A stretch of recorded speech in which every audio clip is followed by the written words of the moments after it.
I was brainwashed. Some people might not even say that. Actually, we know that 4, maybe to 10% of the people, they will never wake up. But the majority of the people will. Especially what we're seeing with Joe Biden. This is the other phase of it. Because now people are seeing him go back on promises. People see what he's doing, how he's eliminating jobs, how he's reversing everything the people wanted. Yes, the mainstream media made everyone think that everyone wanted climate change, join the Paris Climate Accord, but the majority of Americans, they didn't want this. They knew what it was all about. And if you don't know what it's all about, we're going to show you what it's all about. So what did Biden just do? He just reversed what Trump did. Trump removed us from the Paris Climate Agreement. Biden, he put us back in to the Paris Climate Agreement. Now, a lot of people think, well, this has to do with protecting the earth and keeping it green. Really? You think the deep state, the private Western Central Bank, and all these elites, they care about how the earth is going to be green and saved? No, they don't care about that. Actually, John Kerry was out there, and he says, and this is, of course, Biden's climate czar, he says, this is not the new ice age, and the planet has just 9 years left to avert climate catastrophe. There is no faking on this one. Really? So let's go back in time and let's look at all the times that the experts told us that the world was coming to an end. Because they tell us these things and it doesn't happen. If I go back to 1970, we'll be in an ice age by 2000. Are we in an ice age by 2000? No, 2000 came. There was no ice age.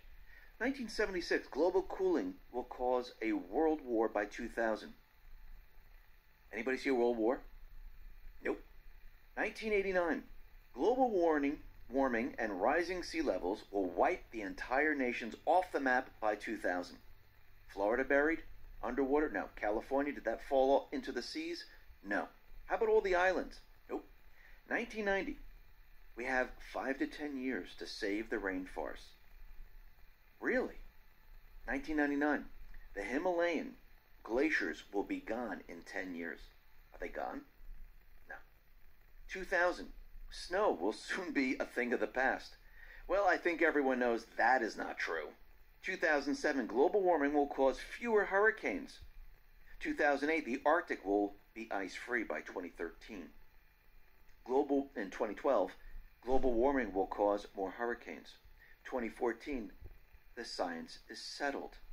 That's what they used to say in Obama's presidency. Don't question us about global warming. I mean climate change. I know the earth is getting colder now, so we have to change the title of this to climate change. Don't ask us questions. The science is settled. Well, I hate to say it, but science is never settled. Now, why do they want the Paris Climate Accord so badly? Is it to make everything green? Is it to make the world beautiful? Is it to help the people? No. It's to make money. Period. They're not going to do anything with pollution. They're not going to do anything with anything. You know what they're going to do? They're going to collect money from the people of the world. That's what they're going to do. They're going to make themselves very, very wealthy and enslave the people, just like the Federal Reserve enslaved the people with taxes, with giving away a portion of your income, of your labor. Take a listen to Dr. Shiva. Now, this is just a portion of what the Paris Climate Accord is. So just take a listen to what he says here. Post the Paris Accords, and let's use the date 2030, as this is supposed to be an important date per the Paris Accords. So what happens here? Here again, I'm going to draw the same circle. We have the businesses, and let's put the year now 2030.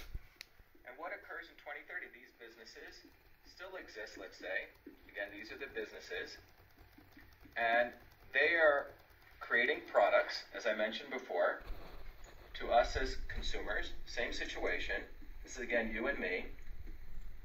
And these consumers pay some fee for these products. And guess what? They're still polluting. and I'll give you some numbers on this. In fact, they're polluting a lot more, as we'll see. But something very interesting happens. For the pollution they do, they have to now pay an organization, which I'm going to call, in double quotes, the IPCC. And this group is composed of people like Al Gore, people like the Bushes, many people from the commodities market, and essentially a global elite in here of quote-unquote scientists. A dollar goes here, dollars go in, and these people deliver these people something called carbon credits. And what this allows these companies to do now is to pollute, but in order to pollute, they have to pay this organization a fee, and this organization issues carbon credits. In fact, it gets even more interesting. These carbon credits, if you look at the commodities market, the global commodities market,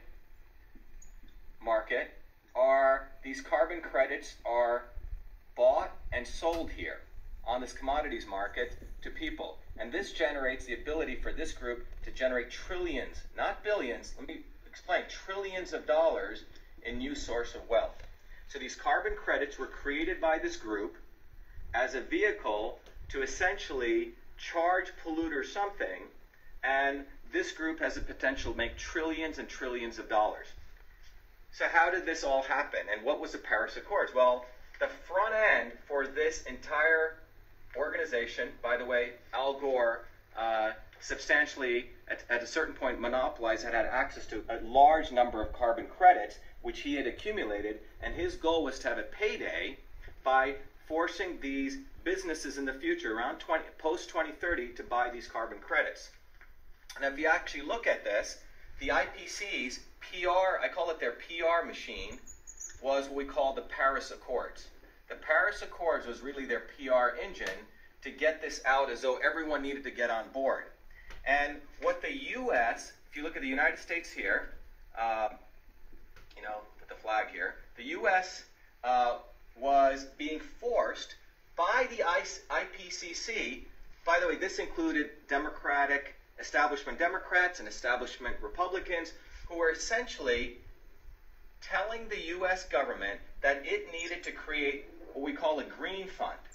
And this green fund, and I'll explain what this was really about, the U.S. was going to have to put $100 billion into this green fund. And what was this $100 billion for?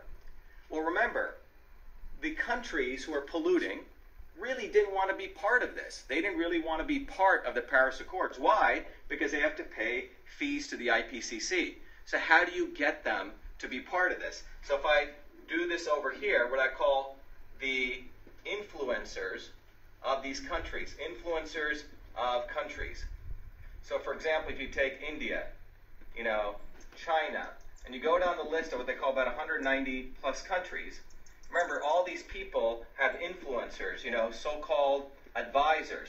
This $100 billion number was going to be funneled through different NGOs to essentially pay off, and in fact, people had already gotten agreements that if they joined the Paris Accords, that they're going to get dollars funneled to them. Now you can see from his explanation, they're setting it up so they become very, very wealthy. And Trump, when he was looking at the Paris Climate Agreement, he realized that this is just a moneymaker. This has nothing to do with anything else. And this is why he removed the United States from this. And from Dr. Shiva's explanation, you can see how they're planning to make money. But I think the American people, they're waking up to the fact that Biden, he's a puppet, and the people know that there are other entities that are controlling him. And Rasmussen did a poll, and the poll says that 54% of voters say Biden is a puppet of the left. Well, Biden is a puppet of the elite, of the establishment, of the deep state, of the private Western Central Bank. That's what he's a puppet of.